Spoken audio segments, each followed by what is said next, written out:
What is going on, my friendlemans and ladles, jelly spoons? I have something here. It's the letter F, one way or the other. It's the letter F for fishery, and I am going to add some more moss and a rocky slope. But I found this out in the wilds of Seattle, and actually got this bell jar. I got the bell jar at Home Goods for $4.99, and then I got the wooden bottom off a Yankee Candle Factory lid that I may or may not have uh, just taken off a candle. So, yeah, how are we doing? Does having moss in aquarium prevent fungi? Well, that's an interesting question. Yeah, does it? Does it? Does it? Well, it may have some chemotrophic properties or chematotrophic properties. I don't know for sure, but I do know moss actually does. Moss that's for cold weather, so northern hemispheric mosses, they actually have alcohol that is ethyl alcohol that is made in them. Some mosses actually produce methyl alcohol as well, but what it is for is it's so that they don't freeze. It's so that the cells don't freeze. And actually, what they do is they kind of sacrifice a few cells by having a mitochondrial reaction. And something about the way their mitochondria is set up, they can turn the center of a cell into a chemical reaction that's heavily focused on alcohol being what's in the cell wall, and then suddenly the cell wall disintegrates from inside out. And so, however many cells out of, I don't know, say there's a grid or a matrix of cells, maybe every fifth one is going to do this process where it converts and suddenly starts filling. Spitting while I talk, guys. Sorry. Starts filling with alcohol and then bursts and kind of drenches the other cells as well. And there's things like that that go on evolutionarily that sometimes interfere with fungus and bacterial growth and things like that that I've seen before. But there's also the whole aspect of uh, chemotrophy or chematotrophy. There's other names for it too. But, the idea that plants declare battle on every other plant sometimes. Things like acacia, like the acacia family is really well known for having chemical wars and stuff with other plants. When an acacia tree is being eaten by a giraffe, it actually sends a signal to the leaves to produce a bitter alkaloid, and the leaves all start producing this bitter alkaloid within 5 minutes of it happening. The whole tree does it. Not only that, but where water's stored in the branches goes from out on the ledge of the branch, all the, evenly distributed, to starts in the capillary system, starts going back towards the trunk, which causes the tree to have the branches lift up out of reach of giraffes and other kinds of animals. For some reason, giraffes love acacia trees, but they also have a number of aromatic agents that will stop seeds from germinating. And then they also have another agent that will encourage plants to grow faster, like a plant growth hormone uh, that they release into the substrate all around the tree. Now, Valsinaria and duckweed and water lettuce, they're all known, as well as some of the hydrocodal species, are known to do. chemical battles with each other, either helping other plants or harming other plants.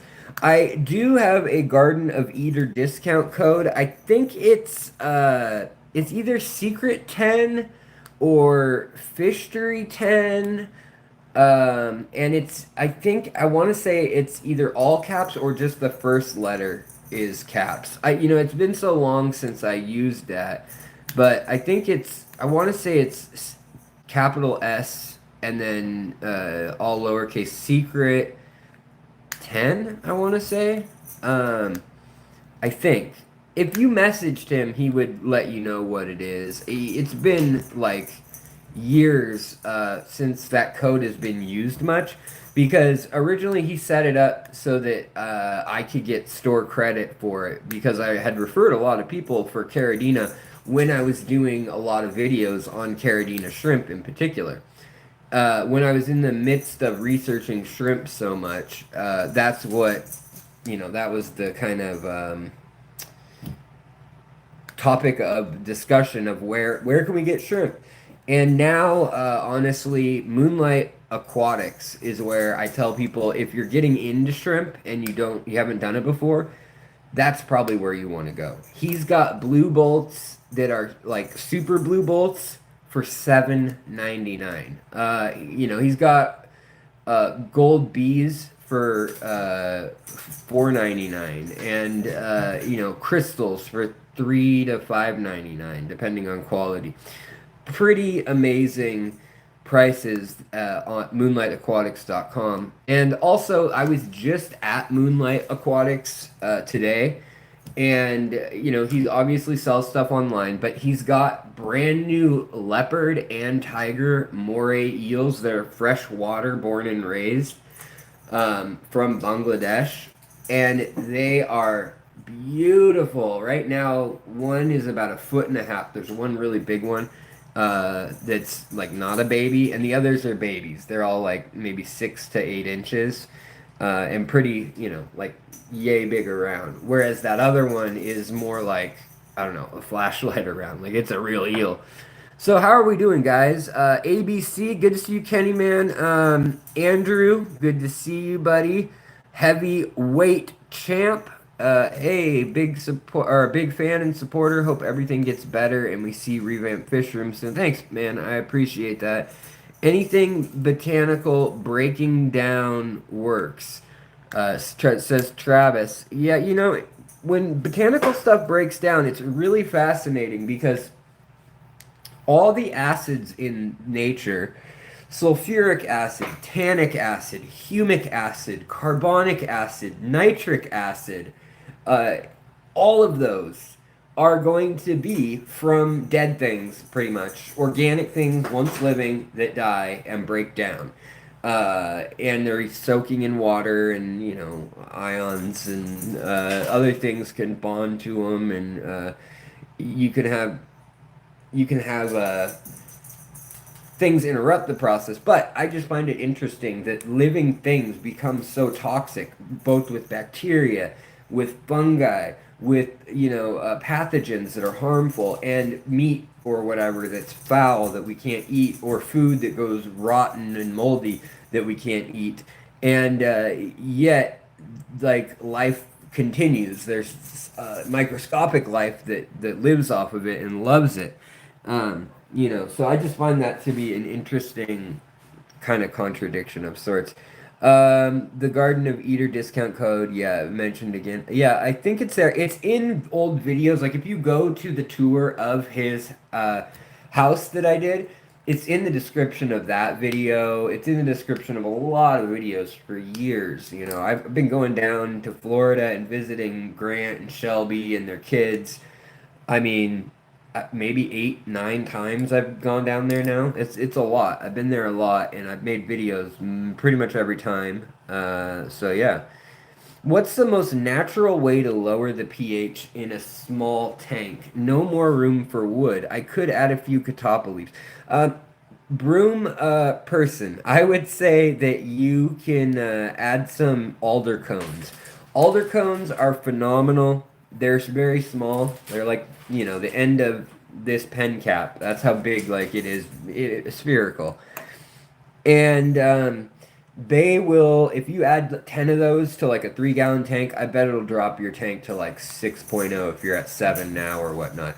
Also, just don't have a lot of stuff in your tank that is buffering alkaline. So if you have hard water already, that's something working against you.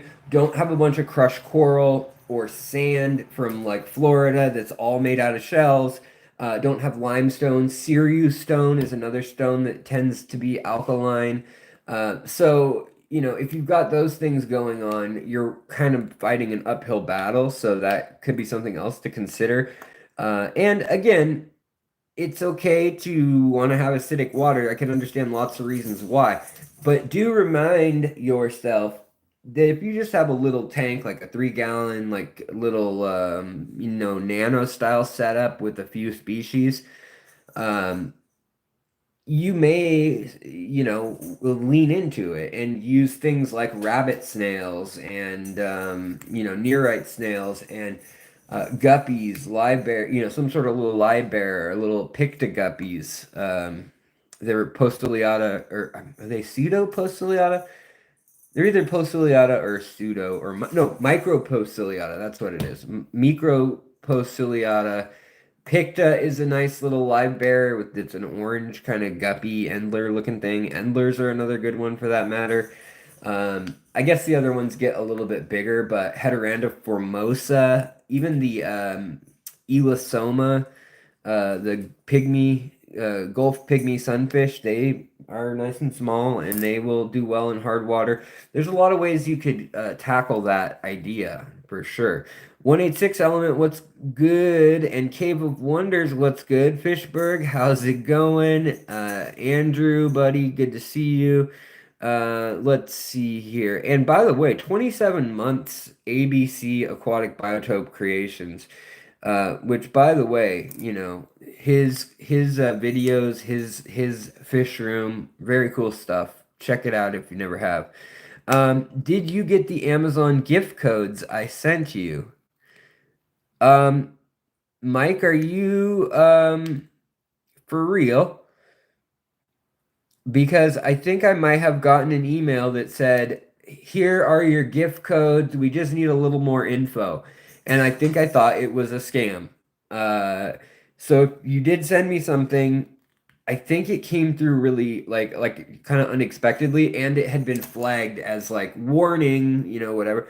So I am so sorry. I will check though after this. I'm sure it's still in my trash. I haven't emptied that or anything. So I will see. But it could be something. I get a lot of emails. Like I'm talking 400 or 500 a day sometimes. And most get put in spam.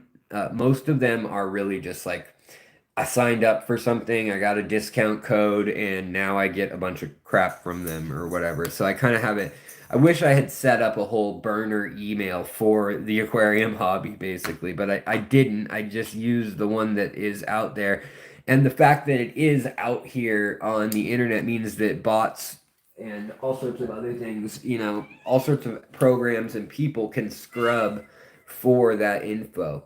Aquaballs, what's going on, George? Good to see you. And buddy, you are still a member. That is amazing. I appreciate that so much. I was thinking about it, and you guys, I've been having a hard time lately. I've been feeling really kind of down anyways about life. My let's do I want to bring this up yet? So I'm not going to go into like a whole woe is me or anything like that right now. But basically, there's been a whole bunch of events, and let's see, what do I need to cover up here that so you guys don't steal my identity? Uh, this, I guess. So there's the check. How's that for a good check? $1.10. That was all my Goodyear babies from the auction. And granted, I bought something. I bought a $46 balance of plants. So I raised, I think, 60 bucks, but I had 15 different lots. And so I just kind of had one of those moments where it's like, You don't breed fish for money necessarily, or, maybe you do, but I have kind of not been doing that for a while now. I have kind of thought of the channel as what I do for money, and that if I breed fish, maybe I film that, show you guys, and that's great. Otherwise, I try to give it to other people. If I have any species that I'm breeding, I try to breed species that are either endangered or a strain that's really hard to find, things like that. Like a line of guppies, for instance, that's hard to find. Or I work on a project that I'm working on breeding certain traits into. And, I'll work with these things for a couple years at a time, usually, and then kind of move on and usually give them all away to locals here, or go to the auctions. But sometimes when you see like months and months of work of raising these goodeids that are extinct in the wild, and the auctioneer goes, some little silver fish, I don't know. And usually our auctioneers at our club are pretty good, but they had like 800 items that auction. So I get that it was rough, but to then know that you like broke even and bought some three crypts. I got three crypt plants, and that's what happened. It just kind of like was a bit of a bummer because I've had times in my life where I am breeding fish and growing plants for a living, where that was what my focus was, and I was able to. But it's a lot more time listing, selling, packing, everything from checking the weather and like wrapping things with heat packs or cooling packs, whatever it may be. Kitty, you're gonna knock this over. Uh, and not as much as you would hope sometimes of the raising the fish. And so, yeah, it's just a little bit rough sometimes. But Bernie, welcome and thank you so much for being a secret supporter. I really do appreciate that. I was gonna say the when I had the kind of breakdown during the live stream, I'm sorry, last week, but I just kind of reached my wit's end, and I've been dealing with a lot of chronic pain as well as my chronic, illness. Between the two, I'm barely walking right now. I'm kind of taking these little granny steps where I take like maybe not even 6 inches of a step at a time. And if I move too quickly, I kind of tumble over, and so I've fallen a few times, and that doesn't feel so great either. And over the summer, I was in the hospital with my leg and all that. So, there's a lot of things going on. I'm going hopefully in February to get the last part of the bottom teeth done and start the top dentures. Um, it's all stuff getting done, and it's some of it in some cases is stuff I've even paid for. And like, I've never owned a new car. All my cars have always been 25 plus years. I've never had a car with AC or with the with power windows or power doors. Um, and I don't go buy clothing and stuff. As you guys probably notice, I will buy like local artist clothing and stuff like that, support that, fish clubs and little shirts like that. But yeah, pretty much all my money goes back to the hobby or to paying just bills and stuff. So it's not really in my mind to be spending on stuff, which I'm happy with. I think that's a better way to live, just to not like have to even think about it. Like my wife was like, should we go to all the stores and like see what deals are going on? And I'm like, I didn't know I needed anything right now. So I'd like to keep it that way. Let's not go look at things just so we can say, oh, we need to, oh, things we need, because clearly I didn't need a laptop right now. Could I edit more videos quickly on it? Probably. Could I learn a lot more skills on like Premiere Pro or something or Adobe rather than the other app I use? Yeah, I'm sure. But, at the same time, like I had to kind of step back, and I want to apologize to you guys for complaining about the money side of things very vocally at all. because you guys have been so incredibly generous that I mean, I even just say something. It's not like, oh, woe is me, I need help, give me a fundraiser or anything like that. Like I didn't even say that. I just said I was frustrated with how YouTube broke things down and how videos are doing twice as well and getting half amount as money as a year ago, essentially is how it's kind of shaking out right now.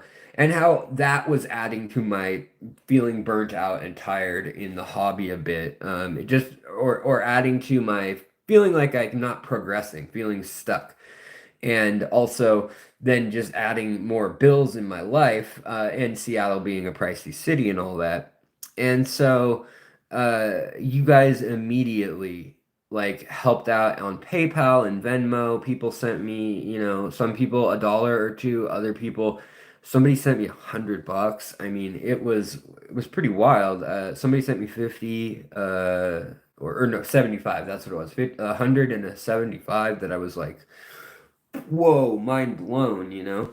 Um, and you guys already support the content here. And so I do really want to say thank you. And I'm sorry for like, I really don't want any guilt.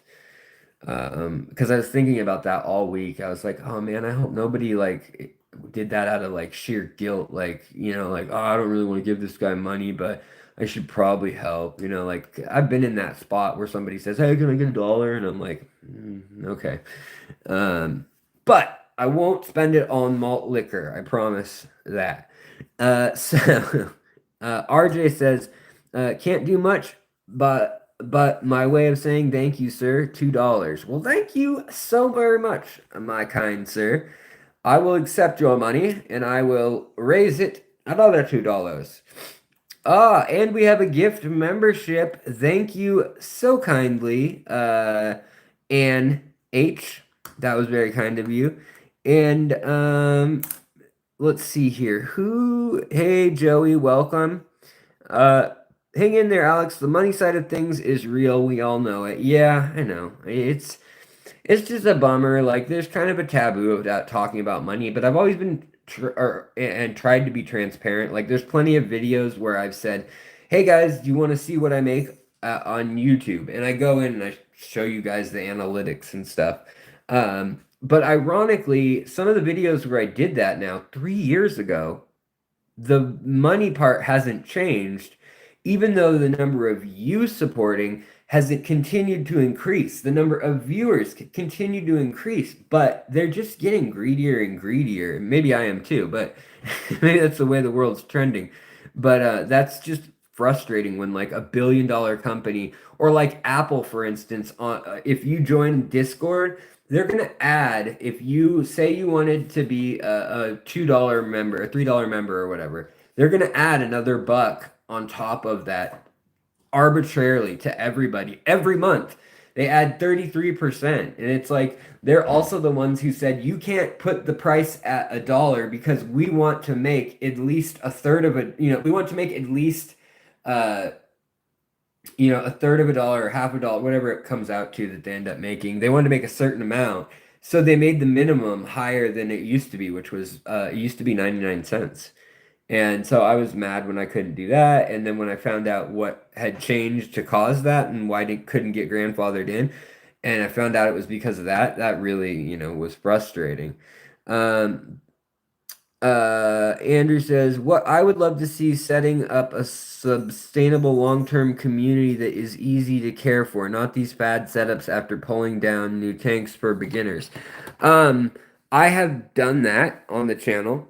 That is actually what like how to build I have one that's how to build a filterless fish bowl that goes into that pretty heavily. I have one on anoxic filtration and meat filter media, one on lasagna tanks, one on the science of it, one on the actual me building it and just telling you these are the steps. And those that one's 15 minutes, one's like 40 minutes or 35 minutes.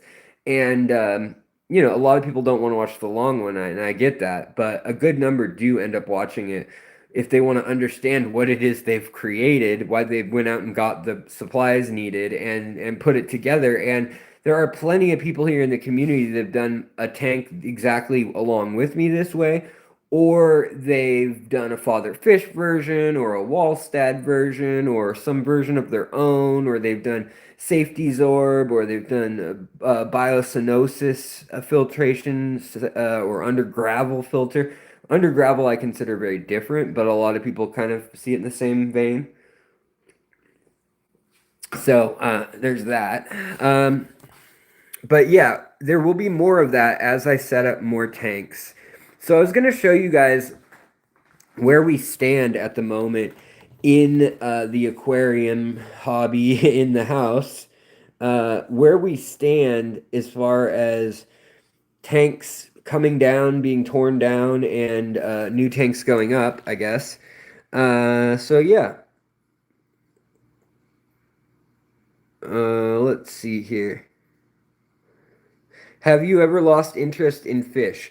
No, I've never lost interest in fish. I have lost motivation to keep cleaning fish tanks at one point about 20 years ago. I had tanks and they were all just disgusting algae messes. And one day I just felt really overwhelmed and just, wasn't into it anymore, basically. But you guys can see the sheer devastation that is in this tank now. The plants, sure, they look okay, I guess. What is crazy is this is a stem plant. It got cooked, and it is literally like a potato on the inside, like mashed potatoes. And all the Anubias, like skinny Anubias, is like that. The Bulbitis a lot is like that. I actually had to go in there and really cut down and trim and get to the core of the plant because so much of it is yellow in this tank here. And I was working in it recently. The Bulbitis up here has actually come up and out of the water. Here you can see, look, ick is still a major issue for some of these fish. Some of these fish will pass away from this ick, and there's just nothing I can do about it. I don't want to shock them more. Here comes that fish again. Look how bad he is. He's better than he was, so he might pull through, but really just sad. That's the red phantom tetras. It's actually a black phantom, but you know what I said about these fish. These are the ones that are true black phantoms from the Pontonal. So they're actually black phantoms, but they have red color to them, but they're not red phantom tetras. But this one still has ick. And look at this Aponogeton, the hammered Augustifolia is totally, it cooked it and it died. I mean, it's gone. And so far, nobody wants to eat it. The snails aren't eating it. The striped catfish aren't eating it, or striped ottos aren't eating it. The only fish that did well through all of this crazy 96-degree heat spike that things hit was the Otocinclus. They did okay. And the pencilfish, the Equus pencilfish, they did okay. And I made a video a couple days ago where I put up kind of a scoreboard. Unfortunately, I lost something, around $1,000 worth of fish during that windstorm and the power outage. I also lost, just like my heart aches for the puffer fish and for some of the fish I lost. Some of these fish are doing fine. I mean, they have a little bit of ick still, but they're doing okay. And Bob the Betta, I am so happy to tell you guys that Bob is fine. He doesn't even have ick. He's great. Bob the Giant Betta is fine. These are the worst off, this little group. And they've been sticking together. So I don't know if they, were some of the siblings or, I don't know why they're sticking together. But they are, whereas this side is doing better. So yeah, If you guys are interested in what we're talking about and having me chat with you guys a little bit, answer questions here and there, updating you on things a bit, um, I'd love it if you could hit that thumbs up button. It really does make a difference. It looks like we only have about 30 people pressing it total right now. So just double tap your screen and that'll do it. But see, the next thing is, so I got to get all this plant matter out of here, as you'll know if you watched the last video. But I do have some plants that are flowering. If I do want to do another cross, which I really do, I want to do another cross of all this. This is all the Bacopa Monnieri crossed with the Colorado. And it made a very pink and beautiful rotala that right now is, let's see if there's any of it that I didn't trim. It grows so fast again. Here's some crowns that I replanted down. And this looks like Bacopa Monnieri right now, but I think it's actually, yeah, it's actually not. The heads are actually planted down and they're pink. They're a nice pink color. But they're kind of down in the dark areas, reaching up towards the top. And so we got some that are, you know, that are looking interesting. And with the flowering here, we've got flowering in the other room too. So I can then take a little Q-tip and carefully get the pollen off of there, tap it onto the other little flowers. These ones are kind of a bluish purple, whereas the other ones are more of like a white with like it looks like the edges, the seams are bleeding kind of. Anyways, so that's what's up with this tank, and this is the one that just, I mean, it just took damage big time. The Bolivian orange eyed lemon tetras and the flame Von Rios, they're doing okay. There's a few. All the imperial lapis tetras, all of them died. Every single one of them died. Um, the puffer, it died. All but one Corydoras died. Gosh, I feel so bad for this fish. I actually don't think it's ick either. I think it might be velvet now that I see what's going on. Like, I treated it as ick, and it is not now with 2 rounds of treatment, it's not going away from the fish that had it. It's also, we've cranked the heat up now. We're at about 82 degrees Fahrenheit, or no, 83 or 84 today. And we're going to get up to 86 and then leave it there for 2 weeks.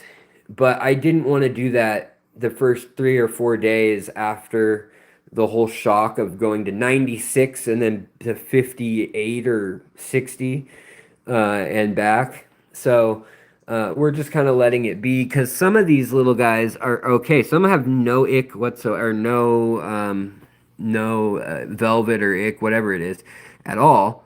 And some of the other ones are just, I mean, hammered with it, and they're still alive 5 days in.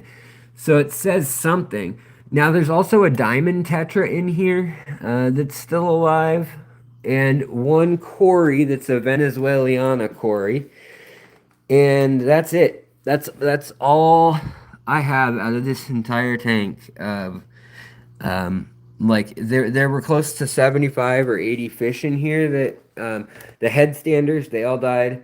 So you can look at that if you want, but now I feel like I need to reset it. I can't, like, what am I gonna do? I lost all my rummy nose. Not a single rummy nose survived. Most the diamond tetras that were the special ones that Ivan and I are going to be restocking down in Venezuela with my nonprofit organization, the Green Earth Alliance. Um, those are gone, unfortunately. So this tank's really taken a pounding. The Logonandra meboldi, it even looks like it's kind of rotting like cooked potatoes. So, yeah, just I don't know. I don't have anything else to say. I'm moving on.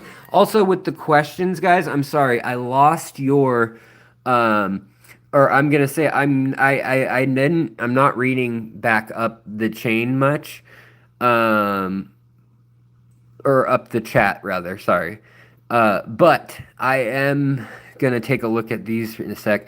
Ben, Sablehouse, hello, Boomer. Yeah, exactly. That little uh, what not thumbnail yeah thumbnail I made. Andrew, hello. Fishcapades, hello, welcome. Johnny, good to see you, buddy. I do need to come out to Wyoming, and I do need to restock. So I'm almost tempted. I've never done this, but I'm kind of tempted to maybe like build tanks without hardly any fish in them for a while and like let the micro ecosystem build up, and that way they'd all kind of be even when we stock them, as far as like seeing how long it takes for a tank to kind of hit its stride and so forth, as time goes on, watching on the channel. I don't know. So I'm debating about doing that, but I don't know if it'll happen. So also, I've moved some things around a little bit in here.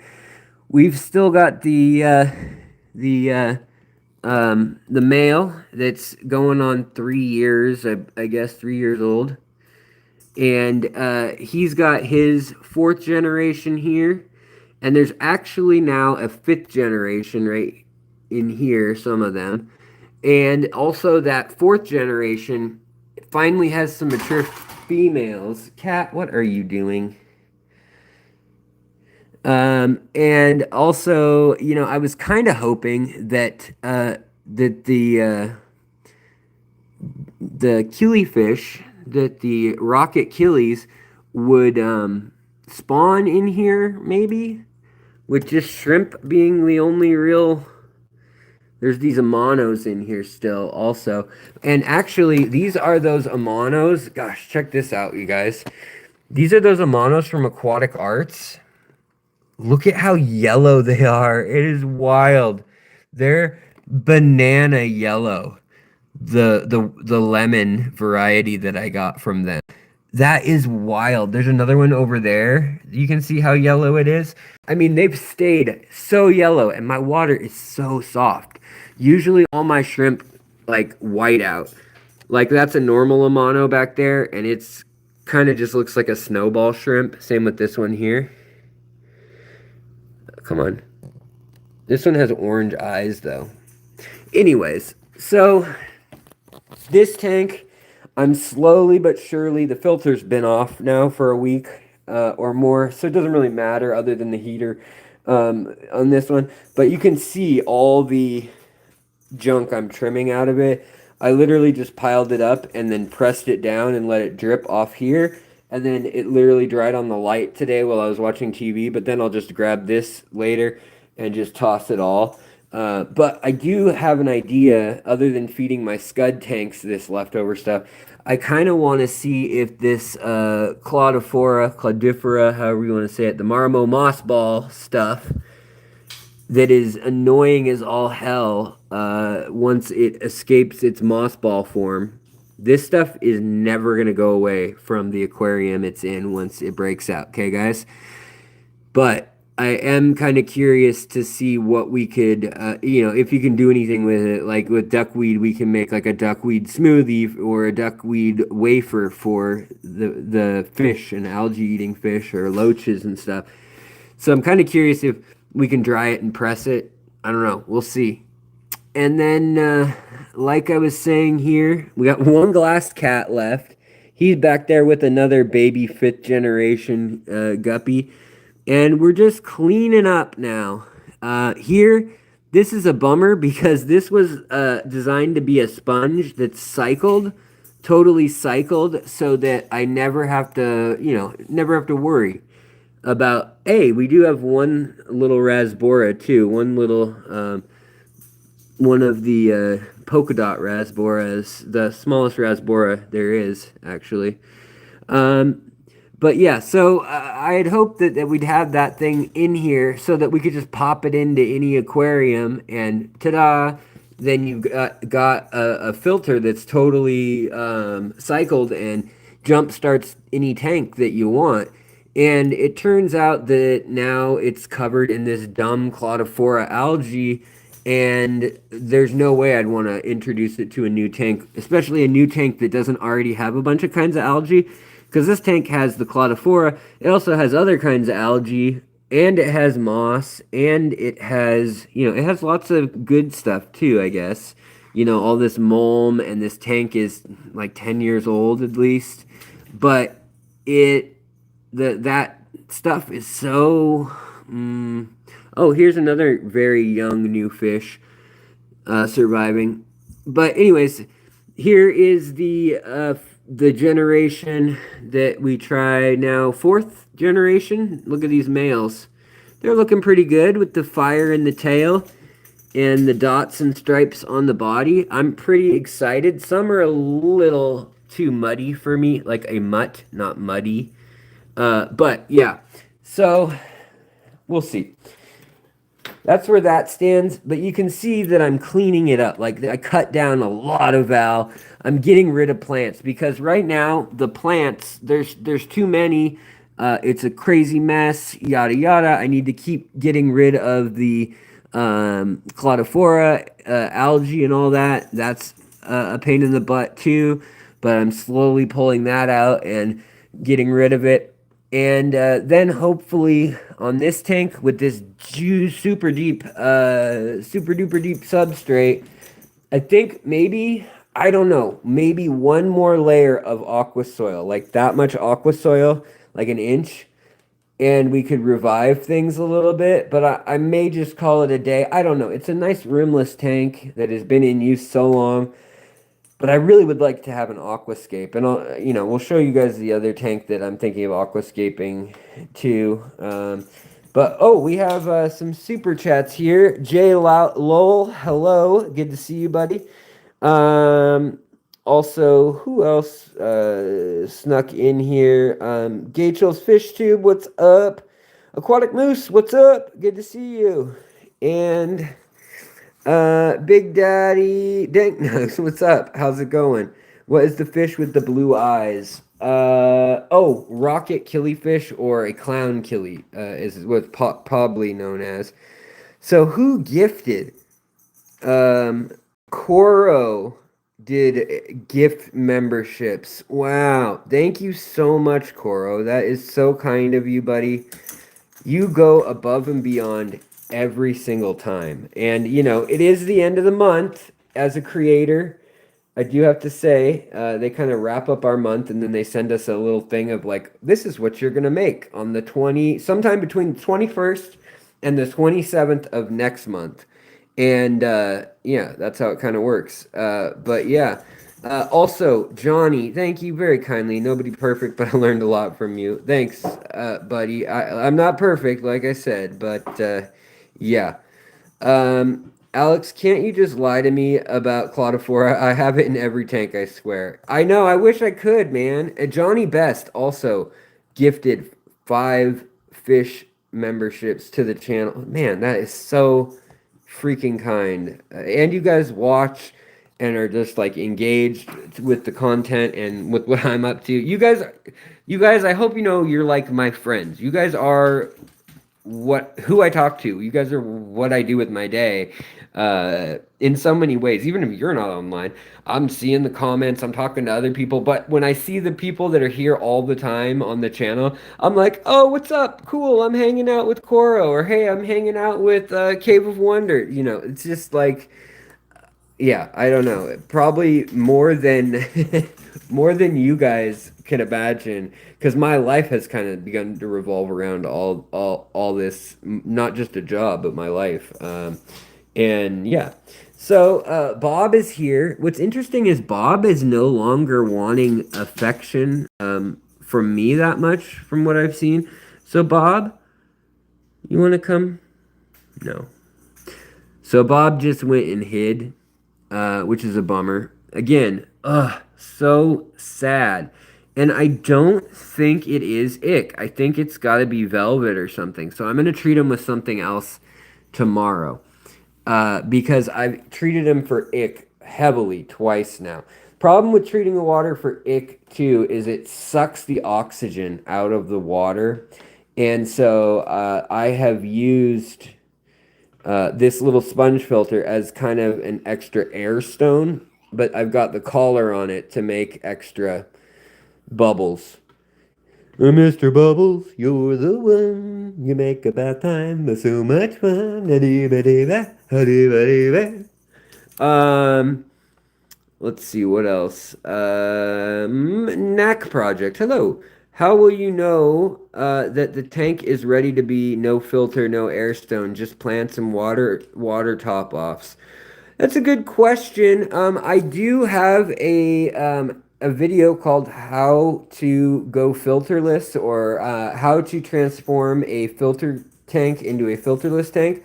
But honestly, the best way to do it is to just put a filter in. Doesn't matter what kind. You could put a sponge filter like this one in. You could put a hang off the back like this one in. Eventually, if you don't service them, they will clog and they will slow down and they will start making noises going man, look at those lemon amanos. Aquatic Arts. Ugh, so cool. Again, Aquatic Arts also, guys, is having a sale today. And so, there's actually a number of sales. I believe the sales that are going on Aquatic Arts are that it's half off anything that they breed in-house, like shrimp and guppies and platies, and crabs too, I think, mostly now. And maybe a few crayfish or snails might be in that mix.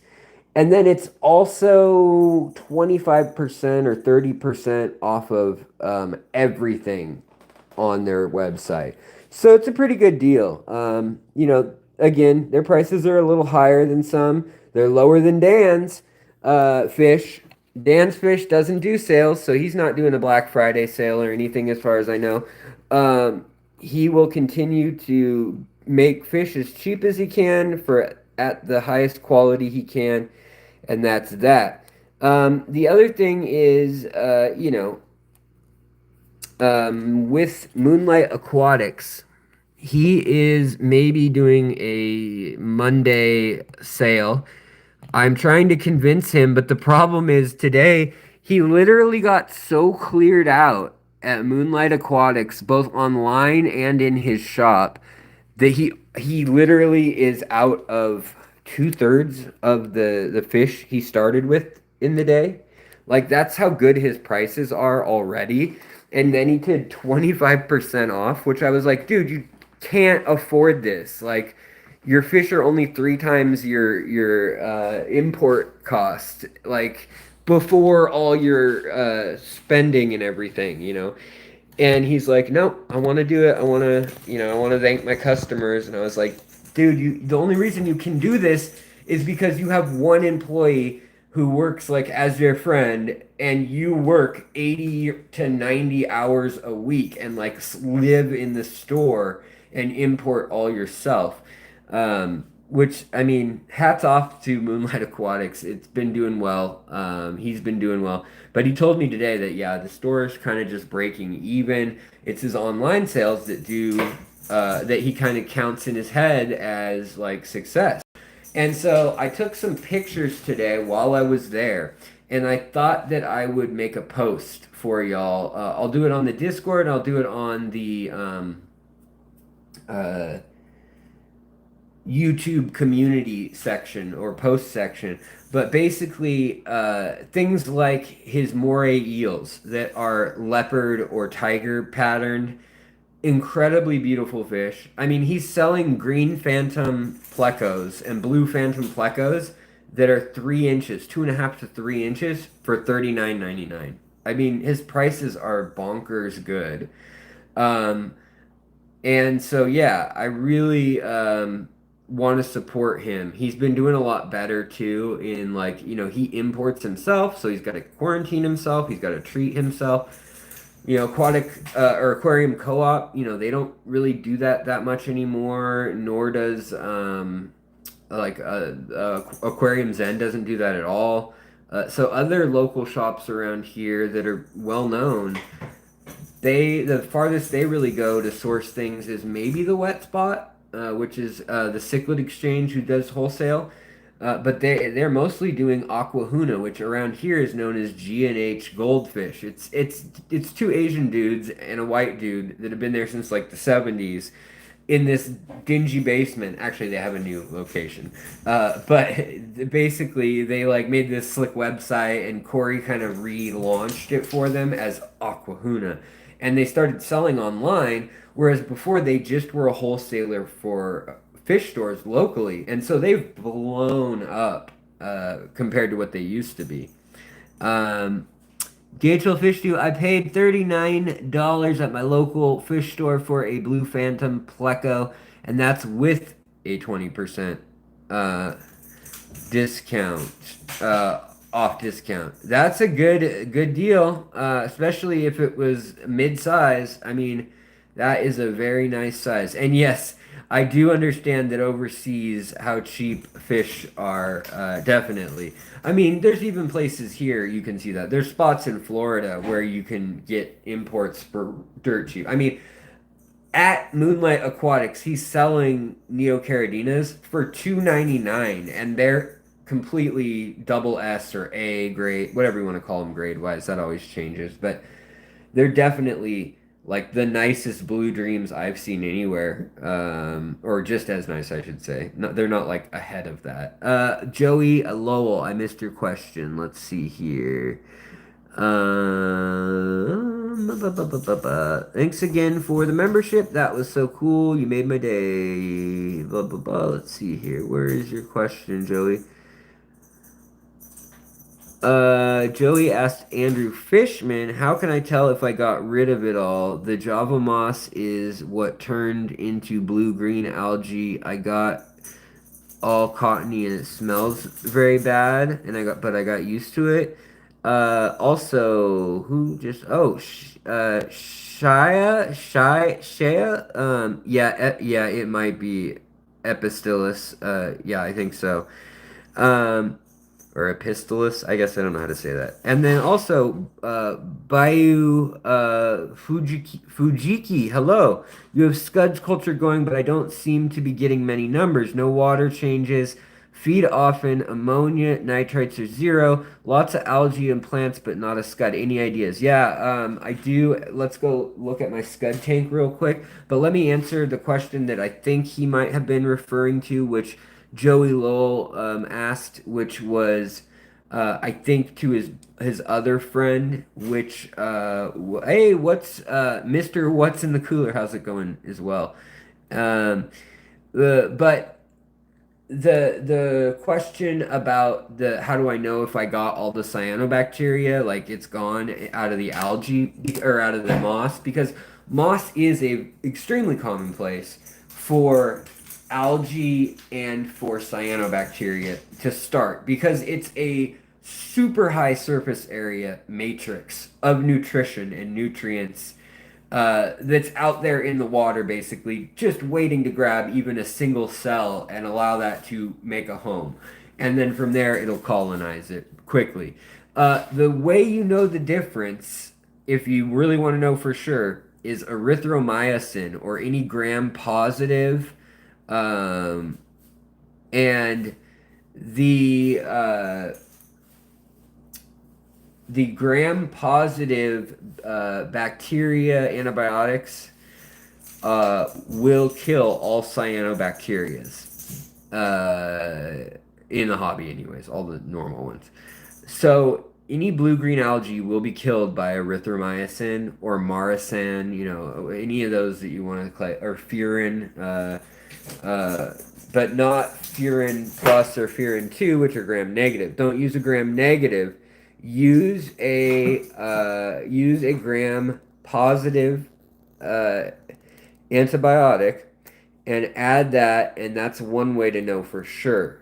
Without doing that, it's very hard to know if that's what killed it if you killed it for sure. if you can see it, it's there, right? If it's still got that neon green or bright, bright turquoise or super, super like forest green with a little bit of blue hue to it, or maybe a little bit of yellow hue to it, that can, that can be really hard to get rid of. It can kind of embed in there. And yeah, you can control the nitrates down to 0 and get the phosphates as close as you can to 0, do water changes, increase flow, lower the time of light, and increase the intensity of light. All these things are great ways to do it. CO2 is another massively helpful thing. But at the end of the day, you don't know if you got rid of it because there just is cyanobacteria in your aquarium all the time. And a lot of times it's single cells, maybe a few hundred cells hanging out together in the substrate, and they're not a problem. They just do their thing, and that's that. But when something gets out of whack or when they have an opportunity, then they will grow when the conditions are right. And our hope is to grow plants and or beneficial bacteria, beneficial fungi, beneficial archaea and biofilms rather than that algae, rather than that cyanobacteria. And yeah, a blackout is a good one. Yeah, and if you're in Canada, know about antibiotics. I know. If you're in Europe and New Zealand, I think there's a lot of places where you can't get the antibiotics. I get it. Just gonna tell you, the humankind works just completely fine for aquariums. So if you ever get an antibiotic prescription that you don't end up taking and you're like, what do I do with it? Um, Especially erythromycin or any of the ones that you see used in the hobby, they're pretty much 1-to-1. You can use them. Don't use them for you though, because that would be bad advice I would be giving you, even though lots of people have done it, and I may or may not have done that in college when I was too broke to go to the clinic and pay the co-pays even. But that's a different story for a different time. Let's see here. The Java moss colony, or Java moss got all cottony, and when I got to the top, it got hard and crusty and had a bad odor. So we just guessed on it being blue-green algae. It could be that it's trying to surface and be. This cat hates being held unless she's super sleepy, but she wants to like jump up and be on my shoulder and like hang out. So if I sit, she'll do that. If I lean over, she'll do that. It's like, I don't know. I don't know. Anyways, azithromycin, that is a different one. That is one that we could use. But yeah, amoxicillin is amoxicillin, whatever it is prescribed for. And most of it's literally the same, like powder. Like literally it came from the human, animal, the fish, like veterinary department, farm animal, whatever they're using it for. It came from the same factories. Like, what are they called? Mylan Pharmaceuticals, I think their name is. They are the ones that make a lot of it, and they just straight up make it for everybody. So there's that. But the people say, they're supposed to say don't take it because there's a chance that the quality control is not as good when it's not when it's for fish and not for humans, and it wasn't blah blah. It's probably literally all the same, identical. It is just as good. It's cheaper. They just don't want to have to explain why it's so much cheaper and so forth, or more expensive. Hey all, what is the dark side of injecting CO2? pH fluctuations mostly. Yeah, just add crushed coral if you're worried about that. The dark side to CO2 might be that you have beautiful, beautiful plants that you absolutely love, and your plants grow really fast and dense, and the colors are crazy, and you have to use more fertilizers and more light. Otherwise, there's no point in using more or using pressurized CO2 The cost is pretty negligible, but that is also a consideration. I mean, you got to buy the setup, that costs something, but you can get things used. I've gotten all my CO2 setups for very inexpensive. Um, yeah. Um, let's see here. What are we dealing with in this tank? Okay. So, I was going to show you guys something here about the scud tanks, and there's Malawa shrimp in this tank because I don't know for a fact if scuds and Malawa shrimp could cohabitate very well. So I wanted to find out and see if the shrimp can actually grow in number, or if the scuds will literally kill every baby shrimp, which is my hunch. Anyways, this is a smaller scud species that tends to stay white or light yellow or green. And then this is a scud species that gets bigger and they can be pink or brown. And then this is another just generic scud species that's probably the same as this one. And green water. So this actually has nitrates in it. This is the only tank in all my tanks that has nitrates in it. Now, if you look closely, to get scuds to grow, I have actual things breaking down in the tank. Plant matter is breaking down. Algae is present. I am using an aqua soil, but there's also a thick layer of mold. And I will add fish food with color enhancing carotenoids and acetaxin, as well as anthocyanins. I will add. Also, I think I have a hunch that something about snails, ram's horn snails or Malaysian trumpet snails, is helpful. I think they eat the bio slime coat, the proteins and things. I think they also eat the slime off the snails. It doesn't seem to harm the snails at all. Just a thought, though. All right, so as far as tanks go, you guys see some changes here. This tank, I gotta add more water again soon, but I have been trying to kind of see if I can get these guys to spawn. So what we're gonna do is right now the water's real warm, everything's low, and then I'm gonna add a bunch of water that's cooler, and we're gonna put a power head on and kind of push all these fish and see if we can trigger making it look like the wet season in this tank. Now, again, like the other tank in the other room, also I just got these at Moonlight Aquatics. I loved these guys before. They only live a year or two, but these are the Schismatogobius ampluviolosus, and they are called miniature dragon gobies or Indonesian stone dragons. They've got lots of names, but they're Schismatogobius, and they only get this big, but they have to eat live scuds. They only eat scuds. But they're going to go really well with my white cheek gobies, right, these guys. And these guys actually have orange on them. And if you saw my episode on them, you'll know that when they were young, they didn't have that. That orange pattern on their jaw and the kind of diamonding, and then also some orange on their pectoral fin. All of that comes from the scuds, from the diet of scuds. It's the carotenoids in the scuds, but it's also the organic iodine that is a part of shellfish in general, which also causes like peacocks, or I mean flamingos, to have that big pink color. Also, you can see how pretty the fish in this tank are in general. I mean, I think they're a better quality than normal as far as the apistos go. The female's looking really good right now, really happy. The male's looking top-notch, McMasterai. And then also we've got these beautiful Madagascar rainbow fish in here that are a Cares species.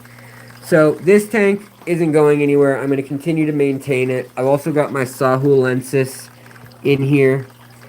I still don't know what happened to this one's tail over here, but it's got a beautiful red tail that it had crooked and injured for a while.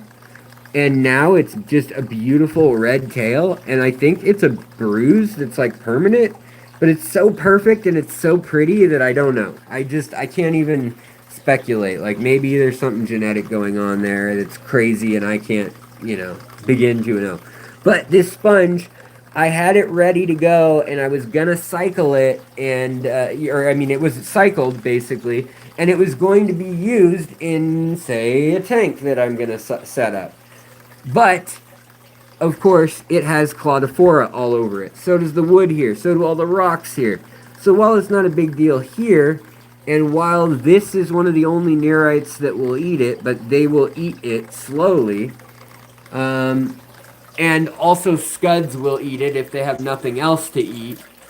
That's kind of what I'm working with. But the scud tank, it's most important that they have decaying plant matter, like literally rotting, falling apart, and they want to eat infusoria too. So they also want the little cloudy dots of white that hang out in the water. They want that.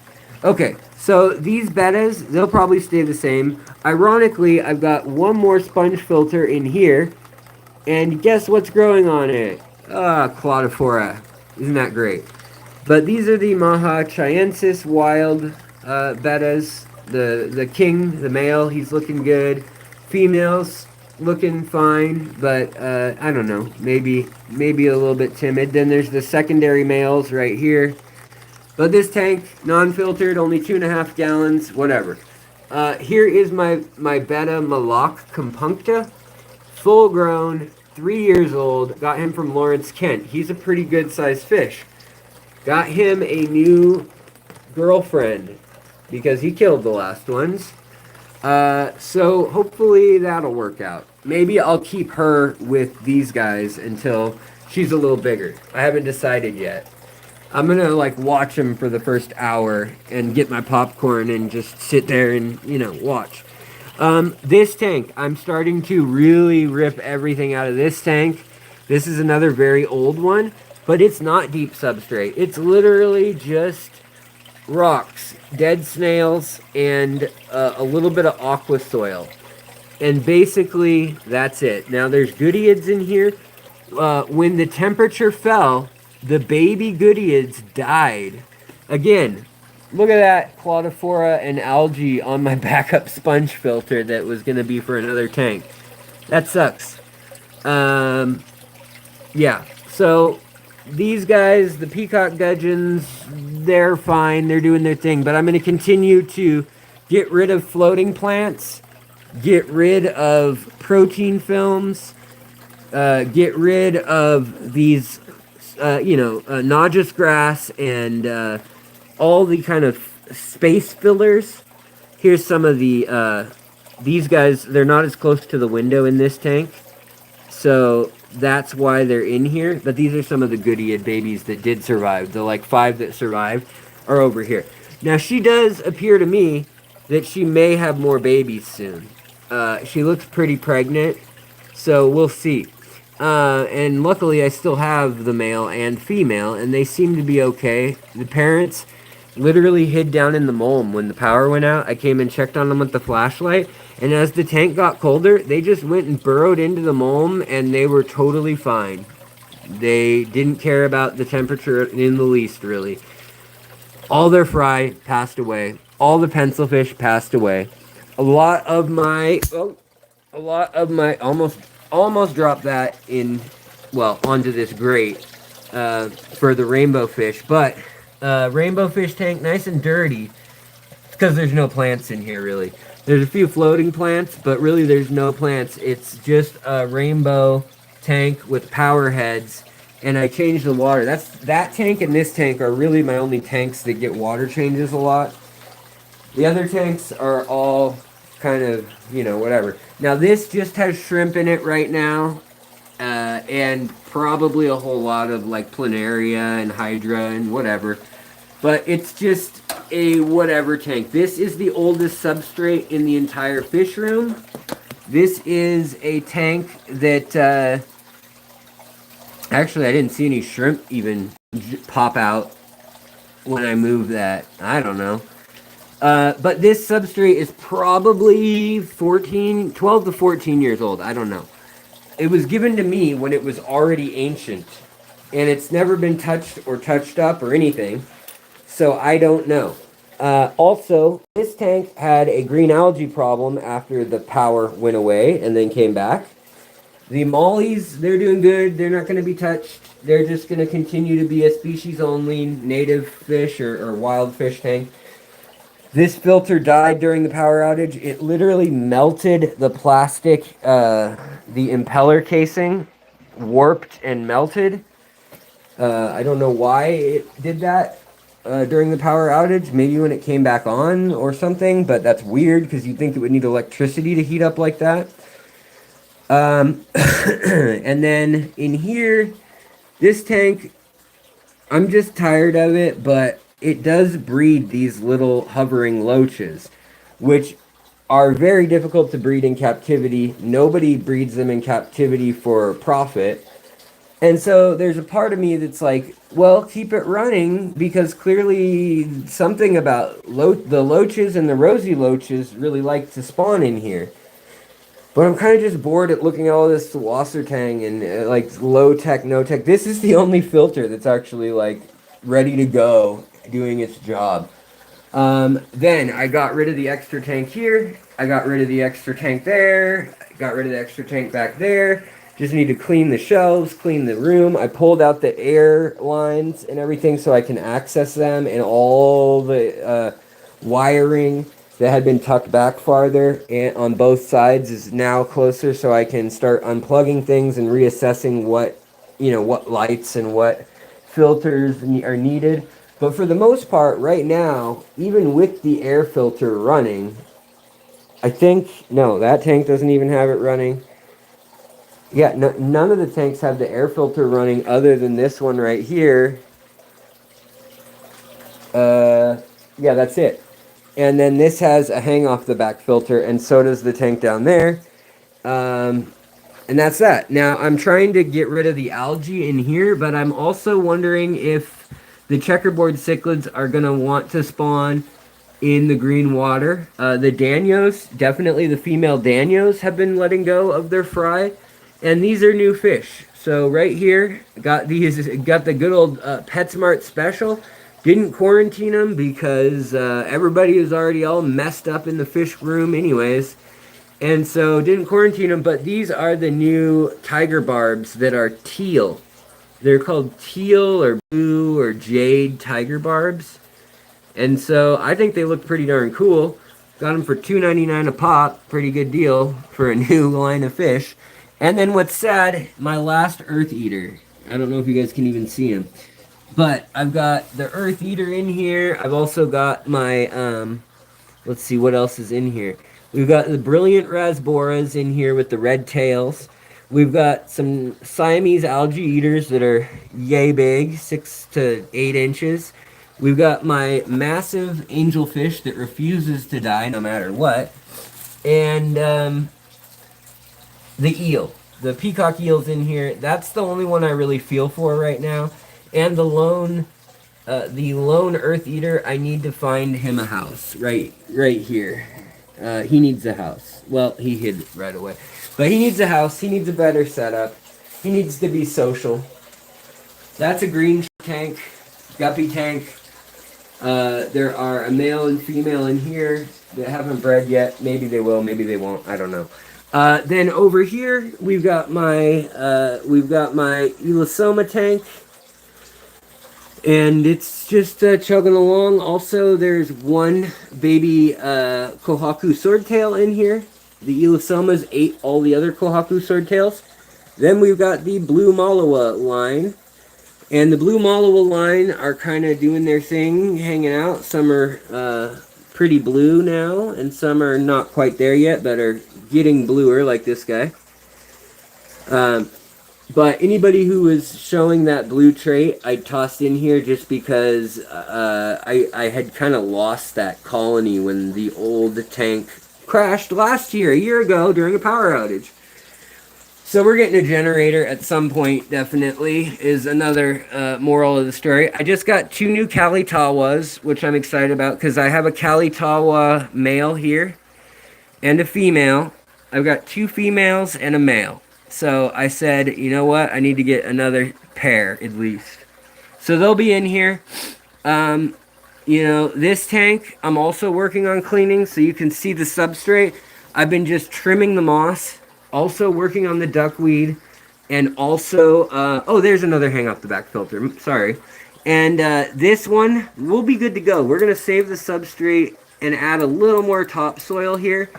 But we're going to redo this, I think, so that it really comes out of the water stone-wise. I think we'll really have a nice background. And then everything else will be the same. Now, wanted to show you guys the red Amanos from Aquatic Arts. Look at these red Amanos still. They're super red still. So the lemons and the reds and the snowballs all really stay vibrant. The blue Amano that I have from, I can't even remember where I got it now. I got it, I think, I might have got it at the Fish Club, actually, the Seattle Fish Club. But that is another color morph of the Amanos, the new generations, that has stayed really vivid. But look at that red. So, I mean, I think, even though you can't breed these in captivity very easily, I think they're worth the extra double the price, $8 instead of 4 or whatever it is, 15 instead of 7. It kind of seems to be working that way.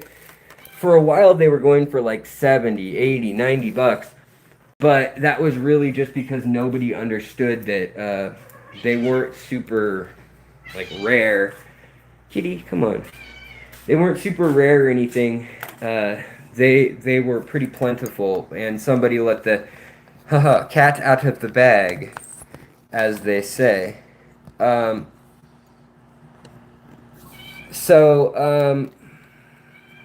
yeah, basically, if you're curious about your tank smelling bad, also, by the way, Joel, I would go to my video that says, "Why does my tank smell bad?" I have a video called that. Or what, why, or yeah, why does my tank stink? Or why does my tank smell bad? I can't remember what the title is. But if you put fish at fishery and smell aquarium, you'll probably find it right as the first thing. But I go over the causes that could cause that and what could be problematic. And surprisingly, unless the smell you're smelling is a general rotting of your entire tank because it's gone eutrophic and epoxic to the point where there's no air for the fish to breathe, and or the ammonia is creeping up into parts per million that are detectable, um, there's not really any harmful smells that are going to be problematic for the most part. Most of them are just things like sulfur and methane, and they're all going to be small enough amounts that it's not a problem. So there's that. But there's more details in that. That's the good kitty. Yeah, it's the good kitty. Nancy B in Tennessee, what's up? First class fish, what's up? Let's see here. Redena? That's an interesting name. Redena Winsbury, hello.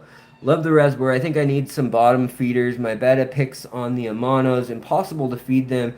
Silly betta hunts for food, so I feed them in after the lights go out. Oh, okay. Yeah, that's smart to feed in chunks, to feed in blocks.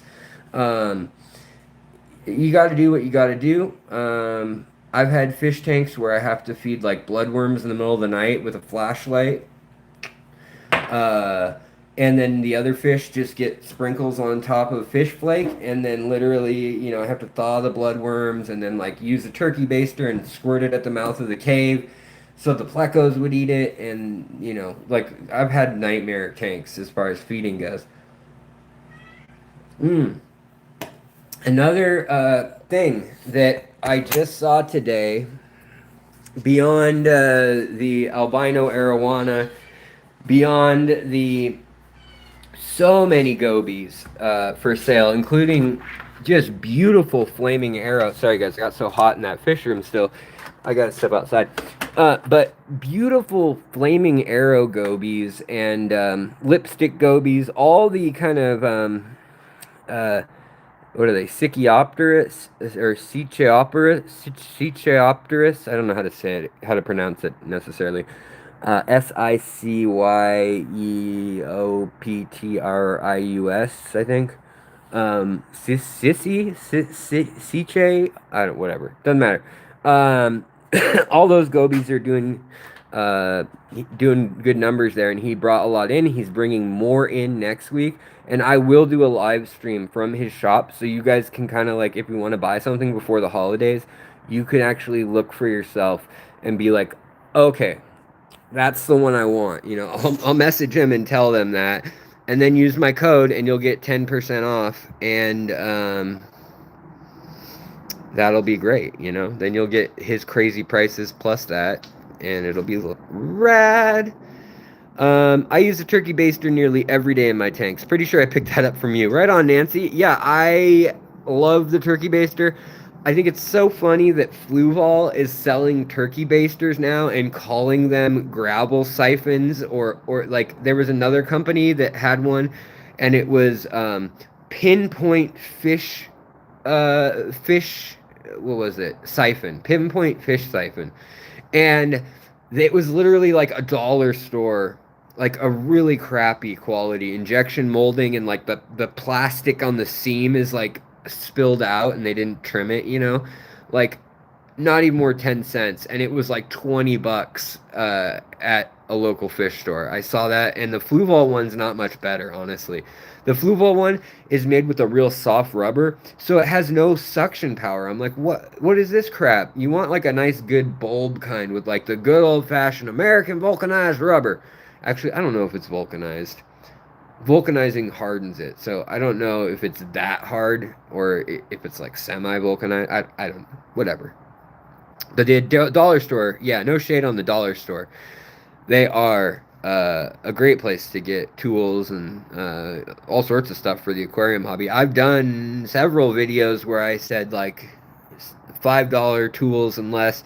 $10 aquarium gifts. That was one of my favorite videos I did back in the early channel days, like 7 years ago, 8 years ago. Um, but like those things are videos now. I'm realizing in my head, I think, check, I've done that. And then I realized that was 7 years ago. It probably has like 300 views and is not like, would never come up in anybody's search, even if they are a really avid fan of the channel. I should probably just redo some of those things, I suppose. I suppose.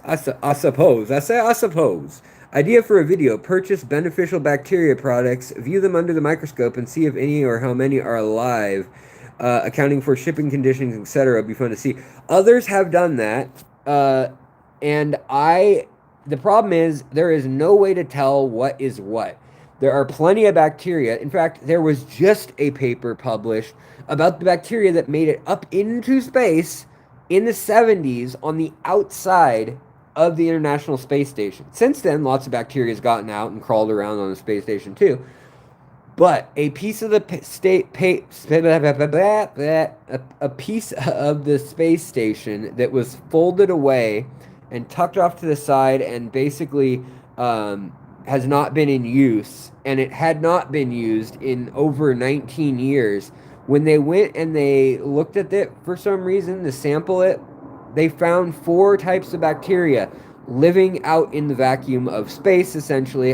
There might be some level of atmosphere there, but literally it had a ability to withstand 4,000 times the radiation of any other known bacteria. Pretty crazy.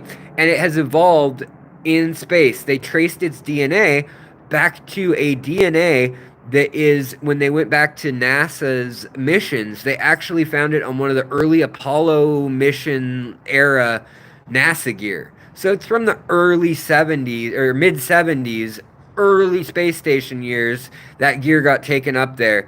and then it has evolved in space or low Earth orbit, whatever you want to call it, high Earth orbit, mid Earth orbit, and now there's bacteria that can survive in space. Tardigrades can survive in space, but I mean, we've known that mushroom spores and some fungi can survive in space. We don't know how long, but the bacteria continuing to live, and if it is able to turn radiation into energy, if we can ever find that going on, we would know that the galaxy, the universe, is probably chock full of life.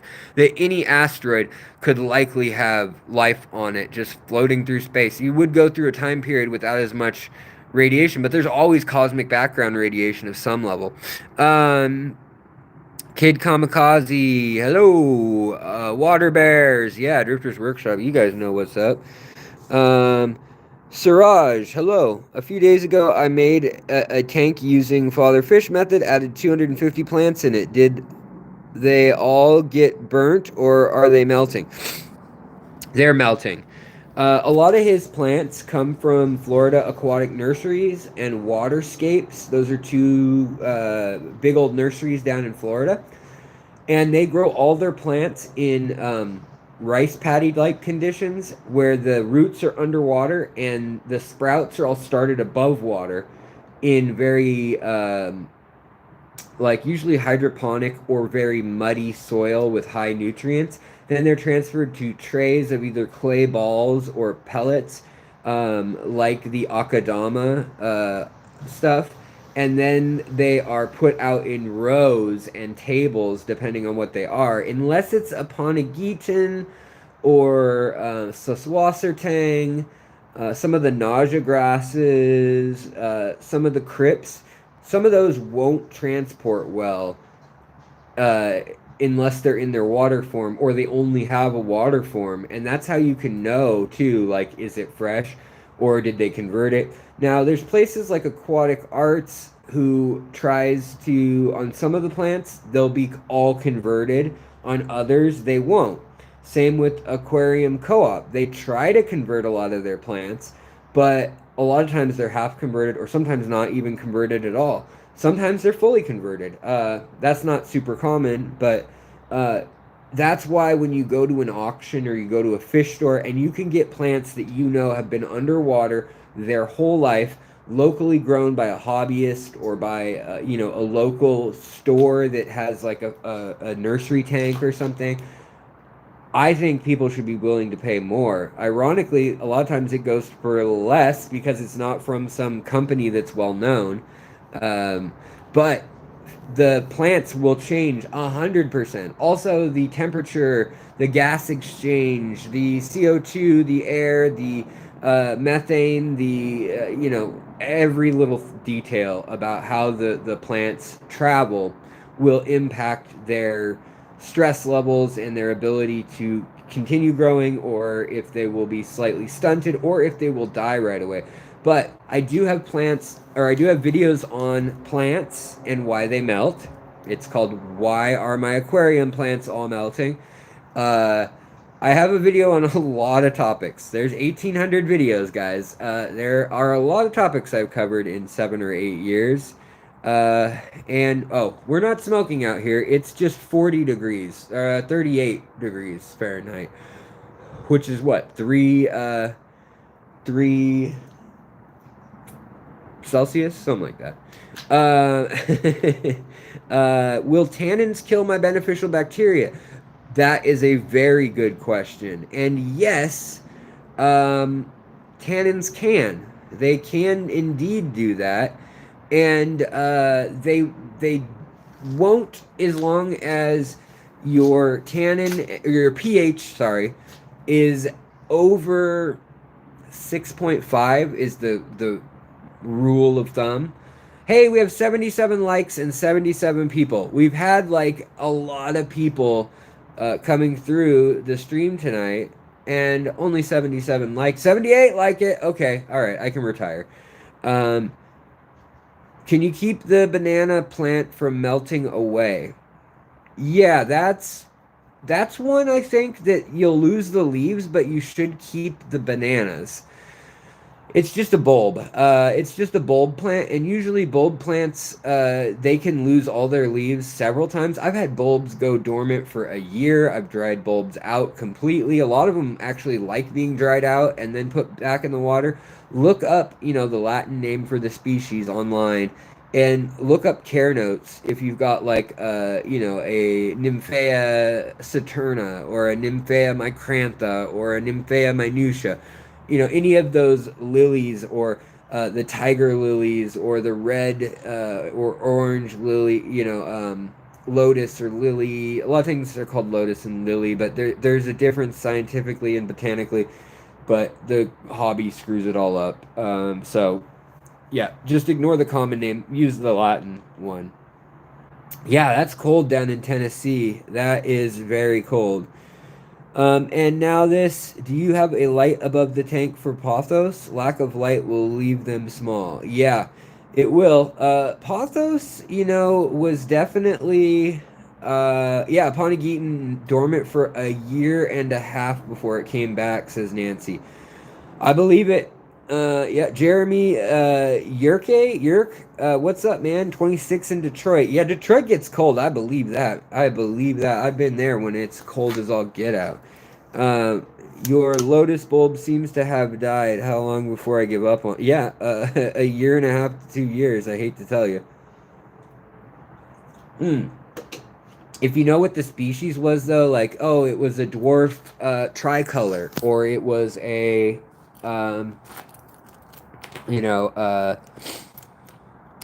yeah, Nymphea saturna, or whatever, then you can look that up, and it will tell you, oh, dry it out for a month, then put it in the refrigerator or whatever in a Ziploc bag in the dark, and then, or a bag of rice, or something. There's tricks with those plants, with the Ponegetons, with bulb plants, and also sometimes with the actual rhizome plants. The rhizome acts like a bulb. So with plants like Logonandra meboldi, Homolomena, Barclaya longifolia, some of those plants have weird things like that too, where you can shock them by putting them in cold water, or by taking a scalpel and cutting an X shallow on the skin. Other ones you got to cut all the way through the thing, but that will cause it to come back to life. It's just wild. I don't. It's plants are crazy. Plants be all crazy, right?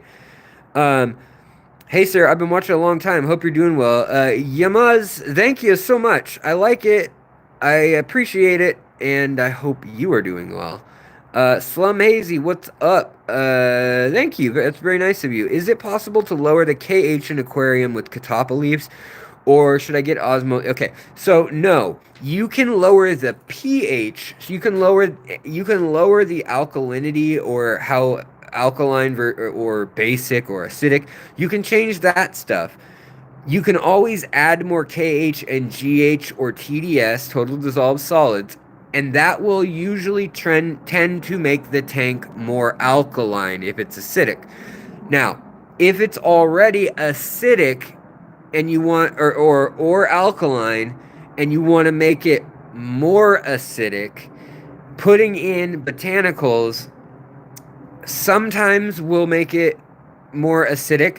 Sometimes it'll stay the same for a while, because it has to have enough acidity that it counters all the buffering power in the water, in the form of, different compounds, ions, and also in the form of, like, crushed coral. Because when the water becomes acidic, then you got any coral or snail shells or whatever it may be that has calcium or carbon in it, in calcium carbonate form, that basically it has to melt down. It's kind of like ice in a drink. So it has to melt the ice before the water. If you were trying to boil the water, you couldn't have the water boiling with the ice in it.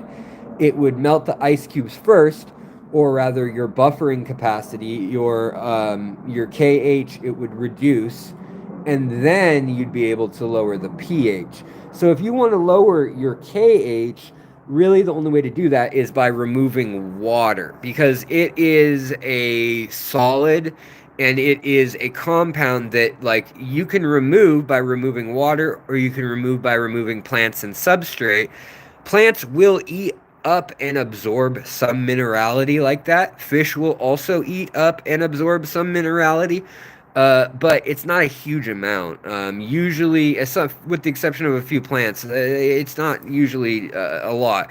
So, really, using a reverse osmosis or even just using rainwater and doing a big old water change, that's probably your best bet.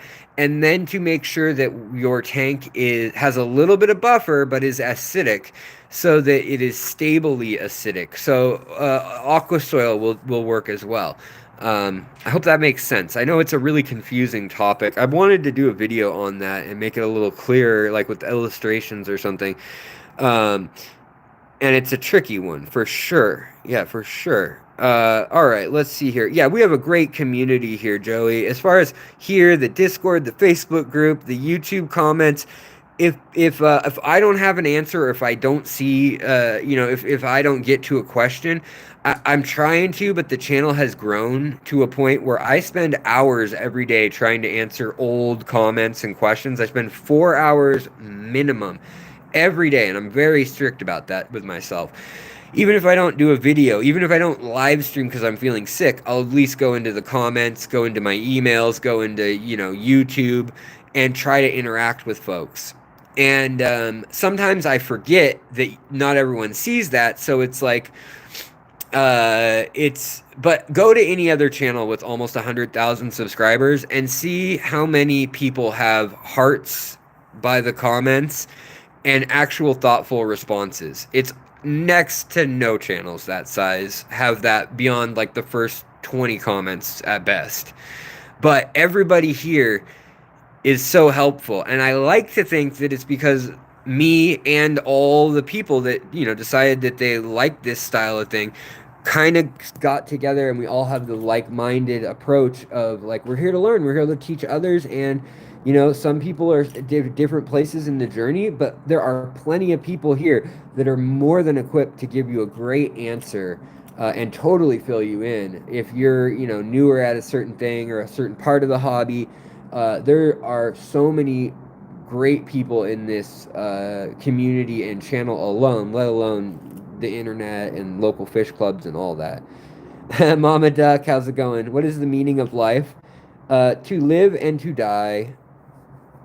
It is for my nitrogen to make its way back into the ecosystem, for my carbon to make its way back into the ecosystem, for a living creature to utilize the carbon and nitrogen in an ecosystem, contribute to its ecosystem, and die. Yeah, we're birds of a feather. We flock together. Hey. Um. Active carbon will remove medications from your water.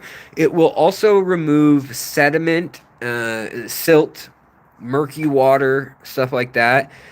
But it doesn't add carbon to the water much, unfortunately. Activated carbon and charcoal will, if it's soaking in the water for a long time.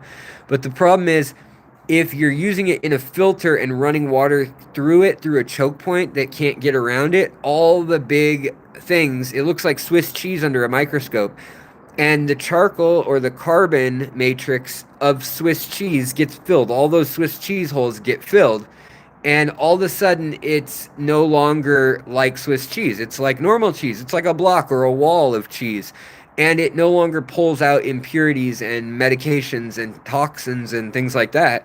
And they just flow around it or get backed up, and it doesn't work. But if you have it just sitting passively in your substrate or in your water column, like a chunk of biochar, aqua soil, whatever you want to call it, it will, over time, it will release and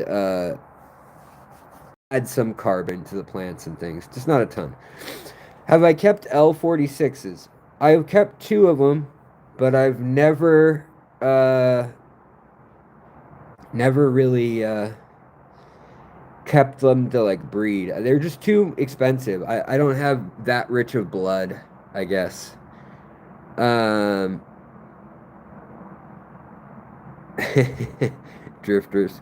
Um, Chem Purigen is good for removing organics and can be recharged. Active carbon can be recharged too. Yes, in the oven. Yeah, you can realign the matrix at a molecular and microscopic level, which is pretty cool. Uh, it's almost like a memory metal in that sense. Carbon is not a metal, though, as far as I know. Another question: when you take down your active carbon, where can you put it so when you are done treating, you can put? Oh. So you don't need to do anything special to your active charcoal or carbon. You do not need to put that. Anywhere like keep it in water or whatever. It will have bacteria and things growing on it, but basically all you need to do is set it aside so that it doesn't absorb, say, antibiotics or methylene blue or praziquantel or any of these big molecule chemicals that we use as medications. A lot of them are dyes.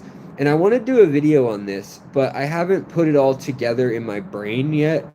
But we, in the Victorian era and the early 20th century, humans in the Western world, the UK, the US, Europe, basically, Japan, somewhat, Germany, big time, the UK, big time, US, big time, they found things like at the Bear Company or Dow Chemicals, paint companies and dye companies like RIT Dye uh, also happen to be pesticide, fertilizer, and you know, heavy duty chemicals that kill you companies. Dyes are every fish med we use pretty much started out as a dye, as a chemical, all other than the antibiotics. Uh, but I mean, we use malachite green, we use Victorian blue or green, we use yellow, we use red dye, we use red lake dye. We use the carbon in the form, which is a black. It's not really used as a. It's used to remove things, obviously.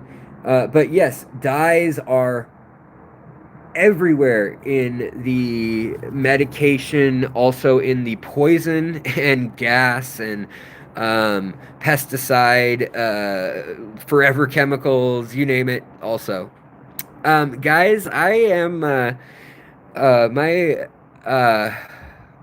I'm sorry, I just got hit by a really intense um, wave of pain that's going through my back and my legs at the moment. I've had a really fun night tonight, and I really want to thank you guys for coming out and for, you know, chatting, for seeing what I'm doing in the fish room. I know it's messy, and I'm a kind of a slob, but I'll clean it up at some point. I want to get back into. I want a black water tank, maybe a Tanganyikan tank or another biotope tank, and then I also want a Hillstream tank, and I want to do some more nano tanks, maybe a dart frog terrarium. I don't know. And then also, I want to do a submission into like an aquascape contest, maybe some Dutch aquascaping. I've never really done Dutch style like officially, and it is a official style that I should do a video on. Like Iwagumi is a very specific style, Dutch specific, Brazilian and jungle. They're kind of like, nah, this is the definition, but it's kind of like the stuff that falls in between. Um, it's not like an ancient art that it's based on or anything. Like the European gardens in the medieval times and the courts of the royal families of the Netherlands, Denmark, Norway, Sweden, the UK, and Ireland. Like that's pretty specific style to be emulating. But yeah. So, anyways, thank you guys so much for the joining me, for hanging out. Make sure to get your Black Friday deals. Like I said, Aquatic Arts has some deals. They're not, none of them are with like codes that give me credit. Like they won't be traceable to you, unfortunately. But they have some killer deals. So if you like Aquatic Arts, hit them up, see what they got. I want to give them a shout out, nevertheless, even, I don't need the credit all the time. And then, I'm still working on what I'm going to do for Christmas for the channel. Like, I've been asking, basically, I've been asking companies to donate because honestly, and as you guys know, I just don't have a whole lot of money to do the Santa Claus thing. You guys have given me some money lately, and I am so incredibly grateful at all the super chats, people becoming members. I mean, this month I'm on track now to make, I believe, $2,000. And while my best month ever is $4,000 as a YouTuber, lately I've been struggling to make the 2,000 goal, even with view counts similar to what they used to be, if not way higher. So it's kind of screwy, but they've kind of made it harder for creators yet again. But anyhow, the point is that I thought, maybe we could raise $1,000 of giveaway gear and like gift certificates, and like maybe I could get Fluval to donate a filter or a gift card, right? And every year I've ever done this with the channel, I've gotten several $100s worth of donations, and then I've matched that with my own money, and we've done giveaways. Or we've done the Secret Santa thing that Rico Stan organized, and like Aquarium Co-op tossed in 15 grand. I mean, like, very, very generous. This year, I'm not getting responses. Like, literally, people will respond and they're like, we could maybe do 20% off the next in-store purchase coupons. Would you want those? And I'm like, really? Like, you guys had the same profit this year as last year, and a lot of, I'm like looking at their public listings. It was like Tropica or whatever. I don't know. And, but I'm trying to hit up more places and see who wants to give things out. So far, I've had a lot of offers that are annoying that I get in my email that are like, yeah, the Trump tariff thing is. I know a lot of people think that I'm being political and I'm hating on Trump or whatever. I'm going to keep all that separate. But yes, no, duh, and thank you, Mama Duck. The tariffs will have a big effect on prices of things. Whether it's a good thing or a bad thing, that can all be debated later. Whether it brings jobs back to America eventually, and that's great, fine. Whether it crashes the economy or whatever, and woe is me for everyone in the meantime while things go up double, triple the price, that could be true too. That both things can be true. So, yeah, go back and watch my video from 8 years ago now, 7 years ago, when Trump said he was going to do the thing with the tariffs last time with China. I said the same exact thing I said this time a couple weeks ago. I lost over 1,000 subscribers that day, and I'm not going into politics right now. Like, I'm done with this conversation piece right here. But it's just odd because I didn't lose 1,000 subscribers back then. I had like, I don't know, 5,000 subscribers total back then. And I think I gained a few off of that video. So it's kind of crazy how touchy people have gotten off they think I'm hating on Trump by just bringing up the fact that prices are going to go up. Right now, shipping prices have already gone up just because because they know people are worried and stressed about things going up. So they raise the price. So yeah, there's going to be some changes ahead of things. And it's not just because of who's president. Totally. There's a million reasons for it. Totally. So, any case, I'm going to call it a night. I'm getting a little worn down, and I don't want to get into my zone where I'm like all worn out. I want to end it on a good note because I had a lot of fun this evening. I appreciate you guys so much. The new members of the channel, right on. So good to have you. That helps a lot also for me, and hopefully, if you guys know anybody who wants to donate to a Christmas giveaway thing, we'll be doing something here on the channel. So let me know. And a lot of times we'll have like just an anonymous person hits me up and they're like, I'm good for $100 gift card. And I'm like, whoa, that's where some of it's come from in the past too. So um, that gets a little more difficult to organize in all honesty, but it's pretty cool that we have that kind of a community here. So we're gonna keep on keeping on, you guys, and hopefully maybe I can stream again tomorrow or Sunday because I missed the stream earlier this week. But if I do, I do. If I don't have time, hopefully I'll get another video made. And regardless of all of that, I really do care about you guys, and you're all my online friends, but you're also my real friends too. So thank you, and you've supported me through this week, which was one that started on a very, very down note when I've lost over 25%, probably 30% of all my fish. Um, really hard. My heart was really aching, and life beyond that is has been rough as well, obviously. So some people say, soak it up, it's just fish, or it's just a hobby, or, you should be more upset, or whatever. Either way, um, I'm going to be happy about life. That's my choice. And I'm going to learn from my mistakes and not dwell on them more than I need to remember them. And we're going to move forward and we're going to try to have fun and learn something. So thank you guys for joining. If you want to hit that like button, subscribe if you're new to the convo or whatnot. Uh, yeah. The convo does continue on Discord, as Drifter's Workshop is saying down below. So there, Facebook, in the comments, wherever you want to hang out, wherever you're comfortable, I'm comfortable there too. So it's all open to y'all. Have a wonderful night. Take care. Love the ones you love. Care for the ones you care. And make sure that some of that you do to yourself as well, or you can't do it for everyone else. So, gotta do that before we can help the world. Much love, you guys, and I will talk to you next time. Have a great night. Bye.